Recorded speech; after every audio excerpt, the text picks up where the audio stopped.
ও আমার প্রিয় ভাইয়েরা, রসুল উপরে দরুদ শরীফ পড়বেন, মৃত্যু পর্যন্ত আপনার ঋণ হবে না। রসুল উপরে দরুদ শরীফ পড়বেন, হঠাৎ মৃত্যু হবে না। রসুল উপরে দরুদ শরীফ পড়বেন, অপমৃত্যু হবে না। রসুল উপরে দরুদ শরীফ পড়বেন, গাড়ির নিচে চাপাই মরবেন না। রসুল উপরে দরুদ শরীফ পড়বেন, পানিতে ডুবিয়ে মরবেন না। রসুল উপরে দরুদ শরীফ পড়বেন, আগুনে জ্বলিয়ে মরবেন না। যারা দরুদের উপরে আমল করে, আল্লাহর রহমতের চাদর দিয়ে তাকে ঢাকিয়ে রাখেন। কেউ যদি একবার দরুদ শরীফ পড়েন, আল্লাহ রসুল ইরশাদ করেছেন সাল্লাল্লাহু আলাইহি আশারা, আল্লাহ তার উপরে 10 বার রহমত নাজিল করেন।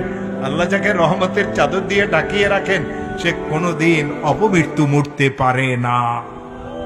দুরারোগ্য ব্যাধিতে সে পড়বে না, বিপদগ্রস্ত সে হবে না, দুশ্মন তার কোনো ক্ষতি করতে পারবে না, মিথ্যা মামলা মকদ্দমাতে সে পড়বে না। আজকের থেকে সকাল বিকাল সন্ধ্যা আল্লাহ রসুল উপরে দরুদ শরীফ পড়া শুরু করেন। আল্লাহুম্মা সাল্লি আলা মুহাম্মদ, আল্লাহুম্মা সাল্লি আলা মুহাম্মদ, আল্লাহুম্মা সাল্লি আলা মুহাম্মদ সাল্লাল্লাহু আলাইহি ওয়াসাল্লাম, সাল্লাল্লাহু আলাইহি ওয়াসাল্লাম।